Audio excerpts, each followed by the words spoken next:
sudah bisa dipahami untuk materi sebelumnya ya.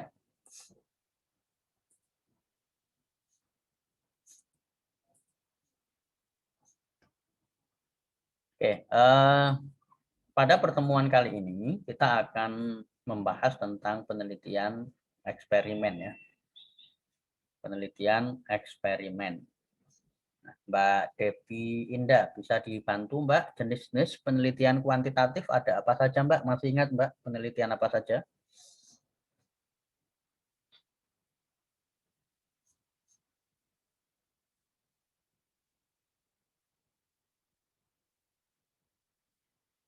Mbak Devi Indah.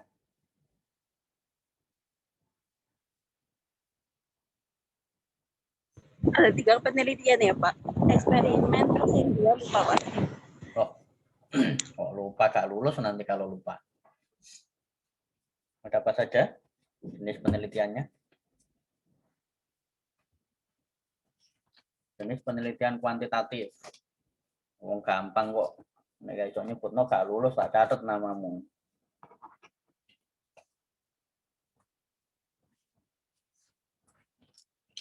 Ada penelitian apa saja, Mbak Devi?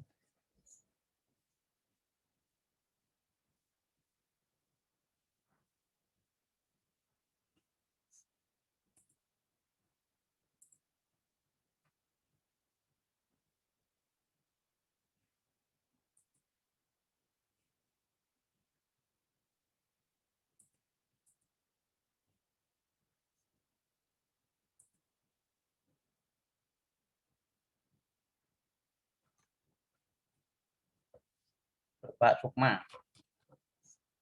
Bantu jelaskan, Sukma. Iya, Pak. Ya, ada apa saja, Sukma?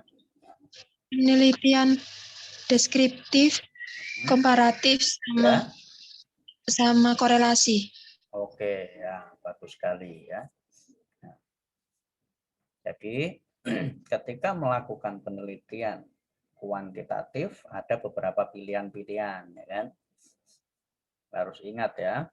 Yang pertama ada penelitian deskriptif ya. Kalau deskriptif itu yang sebatas apa, Mbak Sukma?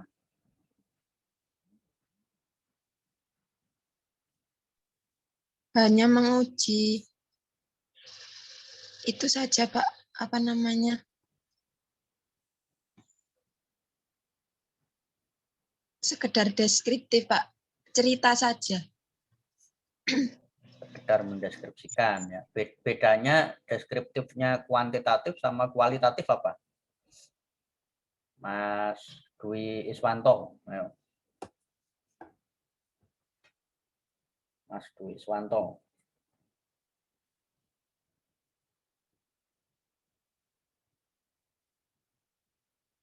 Untuk yang kuantitatif lebih ke angka, Pak. Angka, misalnya apa saja yang dilaporkan? Biasanya yang dilaporkan apa saja di kuantitatif itu? Misalnya judul penelitiannya kayak apa misal? Mas cek.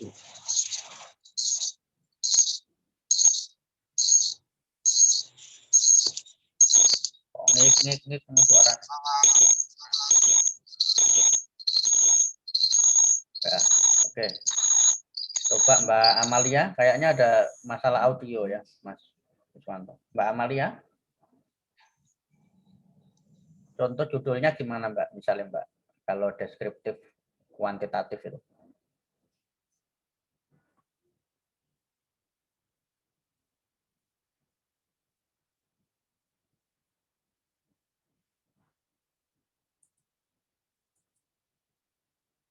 Halo Mbak Amalia, ini Mbak Amalia. Iya, Pak. Ya, apa Mbak contohnya? Kalau deskriptif kuantitatif itu, contoh judulnya gimana?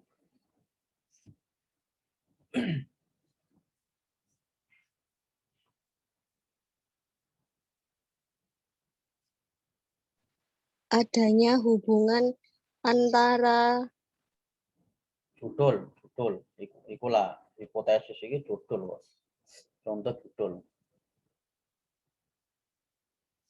Kalau deskriptif itu cirinya biasanya berapa variabel toh, Mbak, dalam judul itu?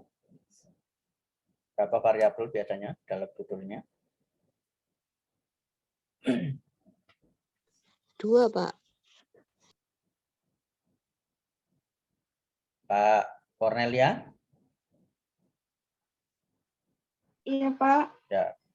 Berapa Mbak biasanya ciri-cirinya penelitian deskriptif itu dalam judul itu variabelnya ada berapa biasanya?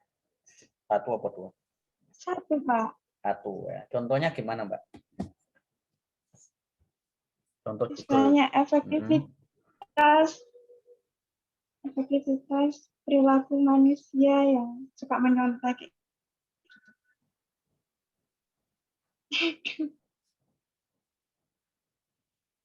Contoh penelitian deskriptif.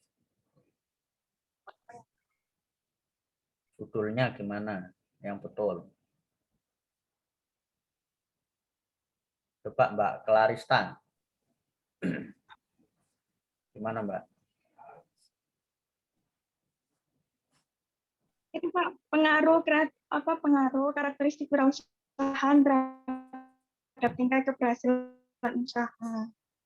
Itu variabelnya ada berapa Mbak? Kalau dalam judul kamu itu kok sulit banget judulnya. Ini kan penelitian deskriptif. Deskriptif tadi cirinya berapa variabelnya? 1, Pak. 1. Nah, gimana contoh judulnya kalau 1? Kalau contohmu tadi kan 2 itu variabel. Kalau yang variabelnya 1 itu gimana?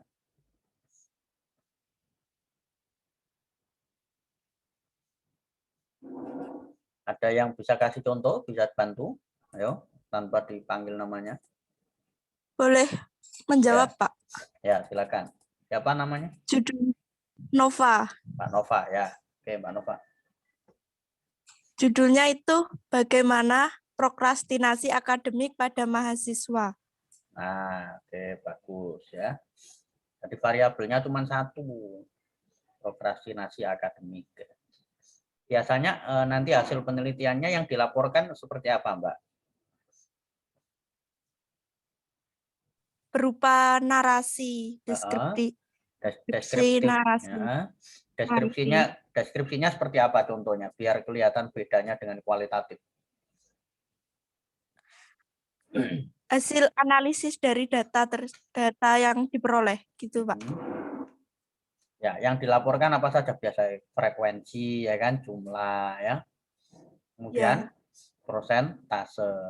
Jadi yang dilaporkan itu hanya sebatas yang prokrastinasinya rendah berapa orang, berapa persen, kan gitu ya. Yang prokrastinasinya sedang berapa orang, berapa persen.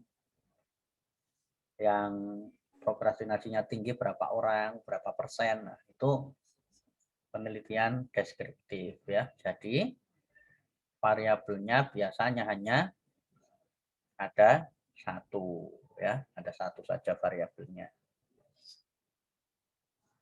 Oke. Itu cara membedakan. Nah, kalau deskriptifnya kualitatif itu dinarasikan cara menjelaskannya. Dari hasil wawancara diperoleh informasi bahwa bla bla bla bla gitu ya. Cara naratif. Oke. Yang pertama ada penelitian deskriptif ya kan. Terus yang kedua tadi ada penelitian korelasional. Coba Mbak Kumalang. Yang gimana Mbak penelitian korelasional itu Mbak? Sambil mereview ini ya, jangan-jangan lupa sebelum mau masuk eksperimen tapi lupa yang sebelumnya.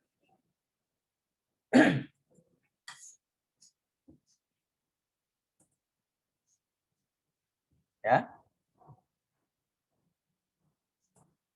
Yang bagaimana Mbak Kumala penelitian korelasional itu?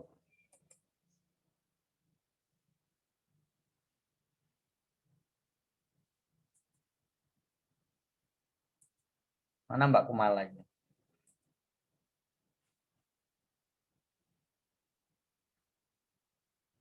Coba Mas Aldo, Mbak Kumala ke kamar mandi paling itu.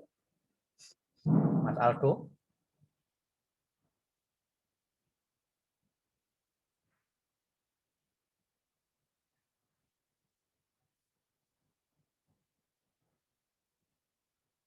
yang bagaimana Mas Aldo?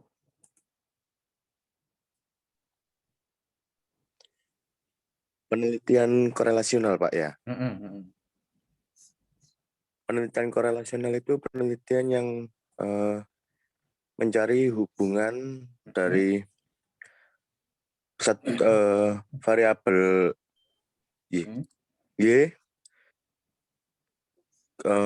untuk variabel X-nya. Jadi mencari hubungan antara Variabel X dengan hubungan variabel Y. X Dengan variabel Y. Ya. Ya, itu, Pak. Itu namanya penelitian korelasional ya, penelitian yang melihat hubungan antar variabel kan gitu kan ya. Contoh judulnya gimana misalnya Mas? Semisal penelitian yang saya kerjakan itu hubungan antara stres kerja dengan konflik kerja di suatu perusahaan. Oke ya, bagus. Jadi biasanya penelitian korelasional ini yang favoritnya mahasiswa ya. Di favoritnya mahasiswa itu biasanya banyak yang meneliti tentang korelasional ini, penelitian yang melihat hubungan antar variabel ya. Oke. Nah, variabel X-nya itu bisa saja 1, bisa 2, atau bisa lebih, tergantung kemampuan dari peneliti ya. Oke, coba Mbak Vidya.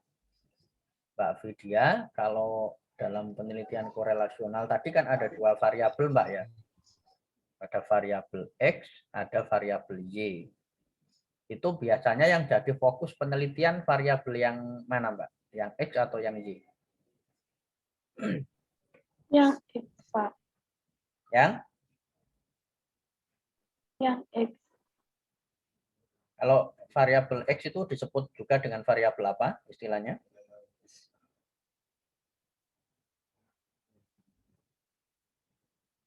Ayo, harus ingat loh ya materi sebelumnya.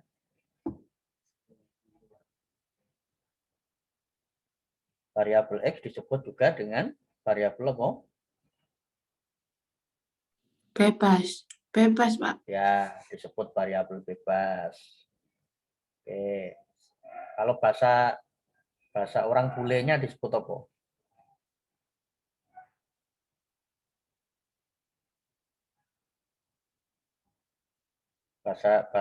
Bahasa kerennya disebut apa? Independent. Independent variabel. Nah, sekarang benar atau tidak yang menjadi fokus penelitian itu variabel X?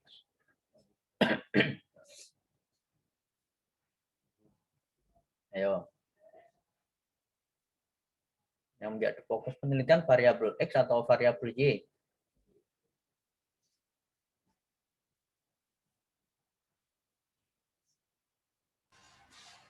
Variabel Y, Pak. Variabel Y-nya, Pak. Ya, betul. Jadi kalau ditanya, kamu sedang meneliti apa? Nah, itu jawabannya adalah variabel Y-nya. Jadi yang menjadi fokus penelitian adalah variabel Y ya, atau disebut variabel terikat. Ya. Bahasa kerennya disebut dependent variable. Ya. Itu penelitian korelasional. Ya. Terus ada penelitian namanya komparatif. Ya. Coba Mbak Jonita. Sorry, Jonita ini masuk Mbak ya. Jonita, ayo. Penelitian komparatif itu yang gimana?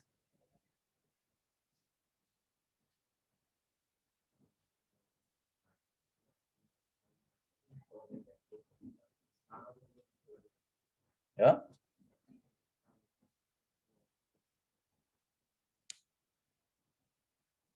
Penelitian komparatif, penelitian yang bagaimana?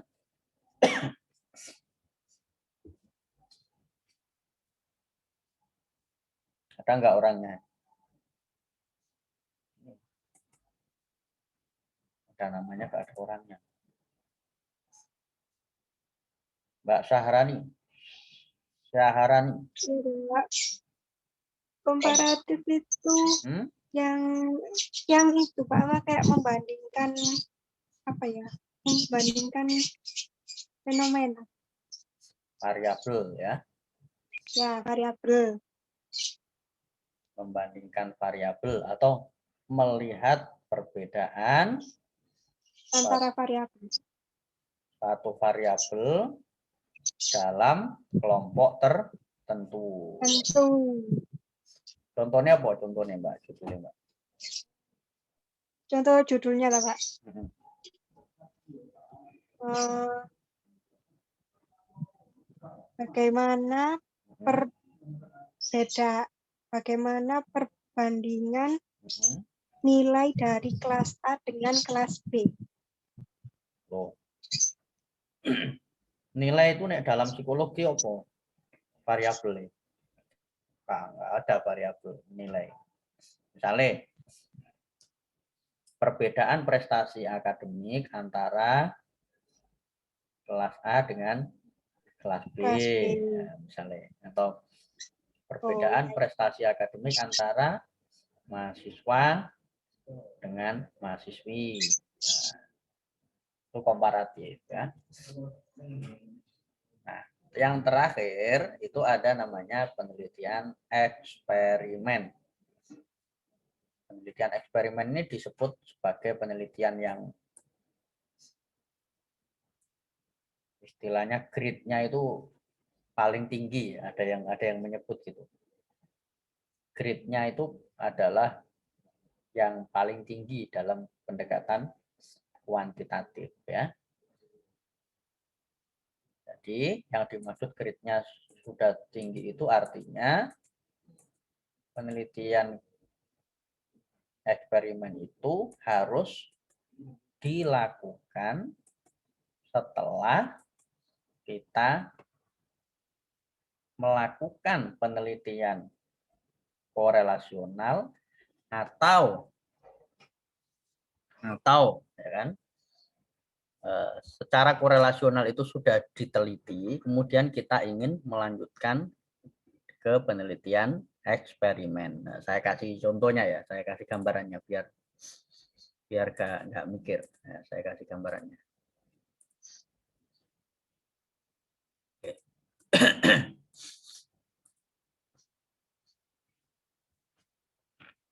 Oke. Ini sudah terlihat ya ini ya.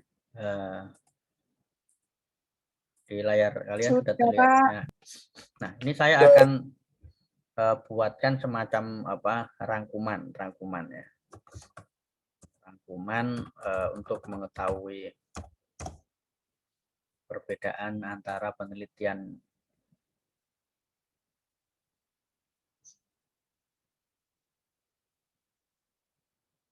Nah, ini kalau jenis ini di sini jenis penelitian ya. Kemudian ini variabel X ya. Variabel X di sini. Ini variabel Y ya. Kemudian ini intervensi. Oke. Biar kita tahu. Kita mulai dari penelitian tadi ya, deskriptif.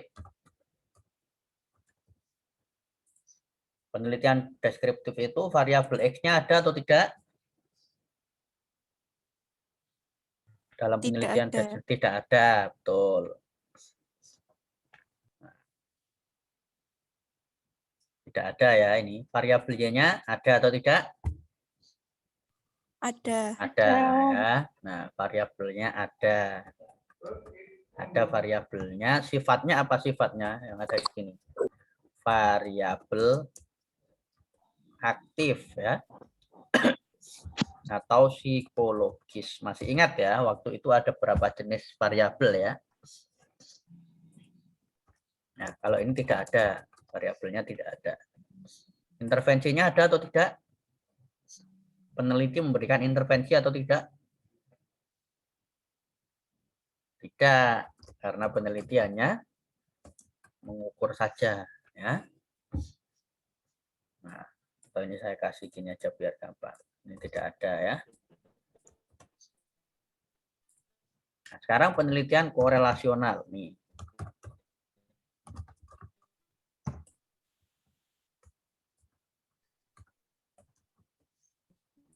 Penelitian korelasional. Variabel X-nya ada atau tidak?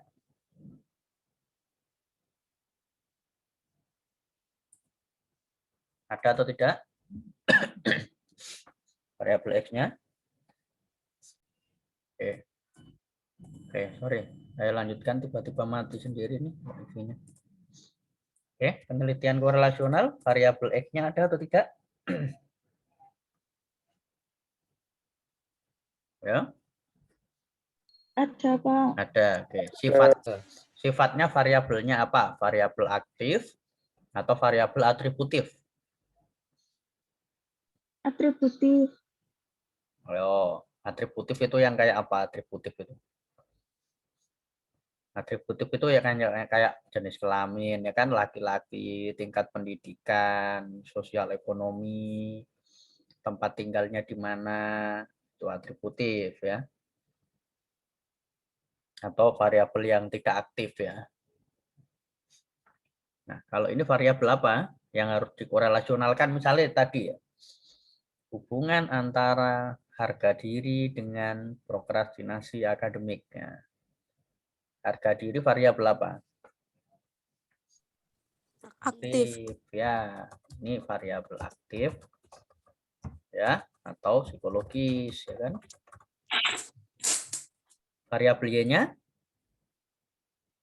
sama ya. Nah, Aktif juga. iya betul. Kemudian intervensi ada atau tidak? Tidak ada. Ada. Tidak ada. Karena peneliti tidak memberikan intervensi terhadap variabel. Nah, sekarang ada namanya penelitian komparatif, ya kan? Variabel X-nya variabel apa? Aktif atau Atributif. atributif, ya betul. Ya.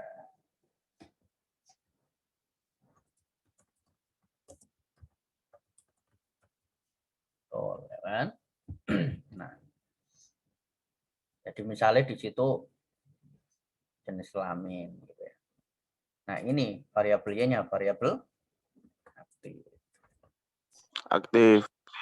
Jadi contohnya misalnya tadi, perbedaan prokrastinasi akademik antara laki-laki dan perempuan. Variabel Y-nya adalah tadi prokrastinasi akademik. Variabel X-nya adalah jenis kelamin, laki-laki atau perempuan. Sehingga judulnya biasanya bisa dibuat seperti ini misalnya. Prokrastinasi akademik ditinjau dari jenis kelamin. Ada yang membuat judul seperti ini ya, ditinjau dari jenis kelamin. Ada yang membuat judul redaksinya seperti ini. Perbedaan prokrastinasi akademik antara laki-laki dan perempuan. Ada yang buat judulnya itu redaksinya seperti ini. Ya. Tapi kalau saya lebih suka yang ini. Nah, ini juga tidak ada intervensi. Tidak ada intervensi. Nah, yang terakhir ada namanya penelitian eksperimental. Nah, ini bedanya sekarang. penelitian eksperimental. Nah, tadi saya katakan penelitian eksperimental itu harus dilakukan setelah apa tadi? Setelah penelitian korelasi. Ya. Setelah penelitian korelasional itu baik Anda lakukan sendiri penelitiannya atau sudah dilakukan oleh orang lain. Saya kasih contoh dulu ya, saya kasih contoh. Misal nih,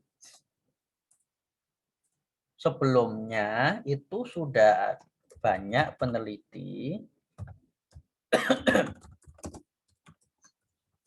yang melakukan penelitian tentang prokrastinasi akademik. Nah, sebelumnya ya sudah banyak yang melakukan penelitian tentang prokrastinasi akademik nih sebelumnya. Nah, dari sekian banyak penelitian itu, ambil saja misalnya gitu. Ada peneliti yang menemukan hubungan antara regulasi emosi dengan prokrastinasi akademik. Jadi ini sudah ada penelitian korelasional sebelumnya yang menemukan hubungan antara regulasi emosi dengan prokrastinasi akademik. Nah, hubungannya negatif. Hubungannya negatif berarti artinya apa? Kalau regulasinya tinggi, prokrastinasinya tinggi apa rendah? Tinggi. Misalnya ini korelasinya min 0,87. Kalau korelasinya negatif, kalau regulasinya tinggi, prokrastinasinya tinggi apa rendah? Rendah, Pak. Rendah. Rendah. Negatif itu tidak searah, ingat ya. Kalau regulasi emosinya rendah, berarti prokrastinasi akademiknya akan tinggi. Ya. Nah, kalau sudah ada penelitian sebelumnya, saya ulang lagi, kalau sudah ada penelitian sebelumnya yang menemukan hubungan yang kuat antara regulasi emosi dengan prokrastinasi akademik, maka kita bisa melakukan penelitian eksperimental. Tapi kalau belum ada penelitian sebelumnya yang menemukan hubungan antara regulasi emosi dengan prokrastinasi akademik, kita tidak bisa melanjutkan penelitian ini ke eksperimental yang berkaitan dengan ini regulasi emosi. Jadi sudah harus ada yang menemukan bukti adanya hubungan antara variabel tersebut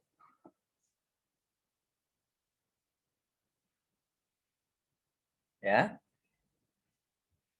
dengan prokrastinasi akademik. Nah, jadi jika misalnya sudah ada yang melakukan penelitian sebelumnya dan menemukan hubungan antara regulasi emosi dengan prokrastinasi akademik hubungannya kuat, kita bisa melanjutkan ini ke penelitian eksperimen. Oke. Ciri dari penelitian eksperimen adalah adanya intervensi. Jadi ini ada intervensi dari peneliti terhadap variabel. Saya tanya, yang diintervensi yang mana? Yang akan ditreatment, yang akan diintervensi, regulasi atau prokrastinasinya?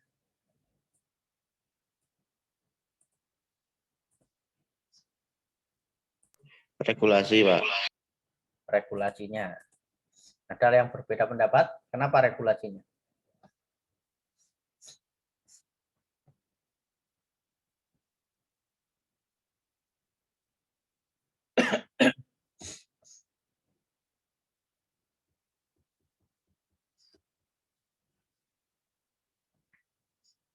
Ya, betul sekali ya.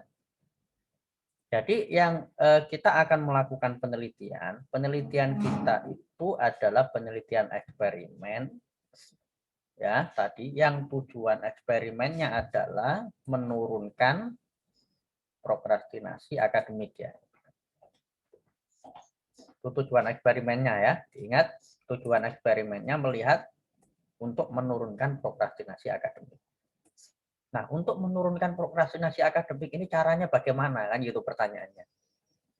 Nah, tadi syaratnya harus ada penelitian korelasional sebelumnya yang menemukan kaitan antar variabel. Ternyata sudah ada penelitian sebelumnya yang melihat ada korelasi yang kuat antara regulasi emosi dengan prokrastinasi akademik. Kalau regulasinya tinggi, prokrastinasinya akan rendah. Kalau regulasinya rendah, prokrastinasinya akan tinggi. Maka yang harus diintervensi adalah regulasinya. Jadi ini yang diintervensi. Ingat, jadi yang diintervensi adalah variabel bebas.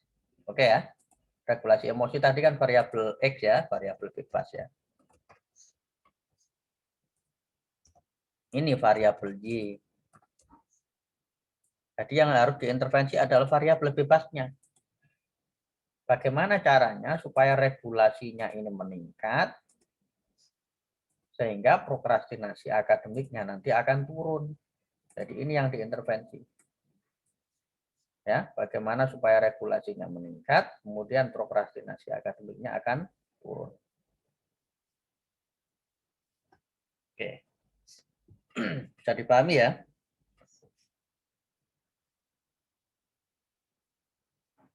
Nah, bagaimana cara meningkatkan regulasi emosi misalnya? Ini yang harus kita baca kemudian. Bagaimana ya caranya meningkatkan regulasi emosi? Misalnya ternyata salah satunya itu bisa dengan cara memberikan pelatihan.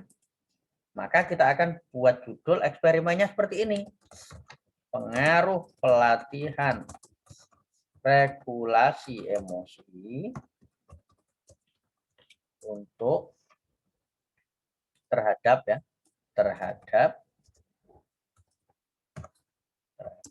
prokrastinasi akademik. Jadi perlakuan yang kita berikan, treatment yang kita berikan nanti dalam bentuk apa? Pelatihan,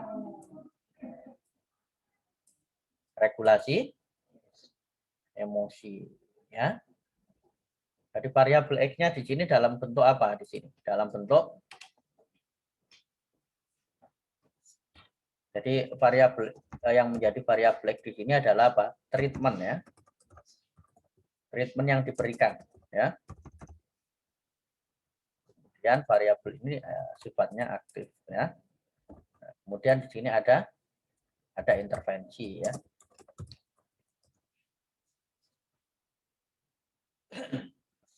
Jadi dengan pelatihan yang dilakukan ini nanti regulasinya akan meningkat sehingga akan menurunkan prokrastinasi akademik. Logika berpikirnya seperti itu. Jadi kita harus menemukan dulu penelitian sebelumnya, ya, yang di situ menjelaskan hubungan antar variabel, ya.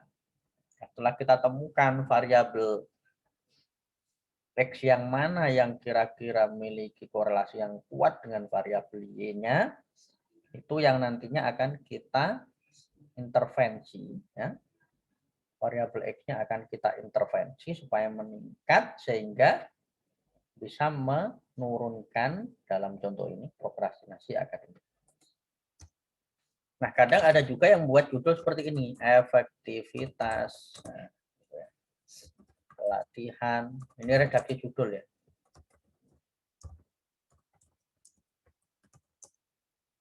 Untuk menurunkan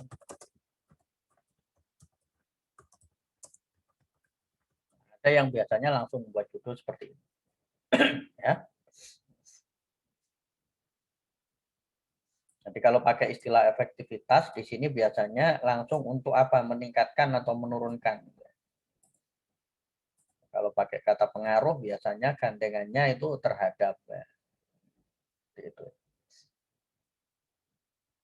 Jadi penelitian eksperimen dilakukan jika sudah ada penelitian korelasional sebelumnya yang menjelaskan hubungan antara variabel X dengan variabel Y yang akan diteliti, yang dinilai hubungannya itu kuat, sehingga diperlukan intervensi terhadap variabel X tersebut untuk mempengaruhi variabel Y.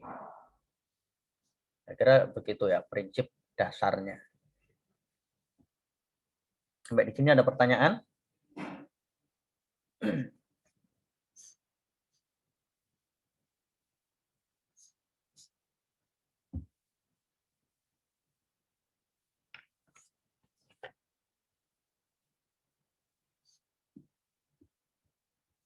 Ya, begitu ya.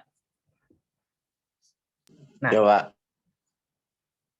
untuk melakukan penelitian eksperimen, itu nanti ada beberapa desain ya. Nah, nanti saya minta Anda membaca terlebih dahulu. Ini saya akan kirim materinya untuk Anda baca. Macam-macam desain penelitian eksperimen. Kemudian nanti juga saya minta mahasiswa untuk mereview ya. Mereview 2 jurnal eksperimen. Jadi tugasnya ada 2 ya. Yang pertama membaca materi tentang jenis-jenis desain eksperimen. Sebelum minggu depan saya jelaskan. Biar tidak ngeblank. Yang kedua mereview jurnal eksperimen. 2 jurnal penelitian eksperimen. Nanti template form cara mereviewnya nanti akan saya kirim di grup bersama dengan materinya ya, sama dengan materi tentang eksperimen. Jadi secara garis besar jenis penelitian eksperimen itu nanti ada 3. Ada penelitian yang sifatnya masih pra eksperimen, ya, jadi ada sifatnya masih pra eksperimen. Nanti itu yang tugas Anda untuk membaca lebih jauh ya. Jadi, desainnya.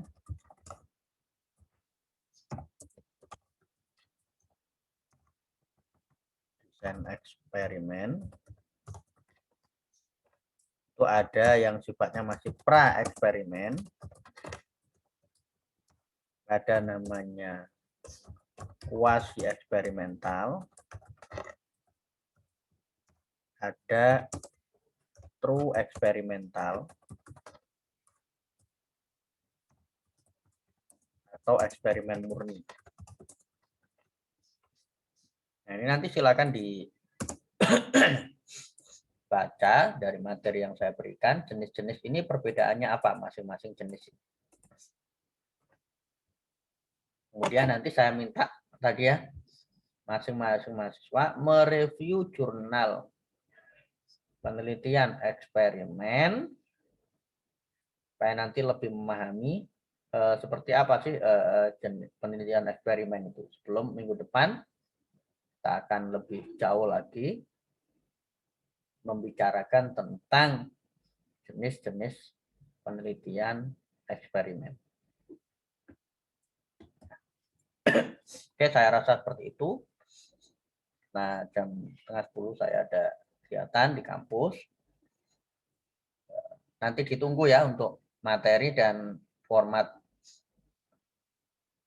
reviewnya ya. Nanti saya kirim di grup kelas. Oke, selamat pagi semuanya. Terima kasih. Assalamualaikum warahmatullahi wabarakatuh. Waalaikumsalam. Assalamualaikum warahmatullahi wabarakatuh. Nah, masih Pak. Yuk. Sama-sama.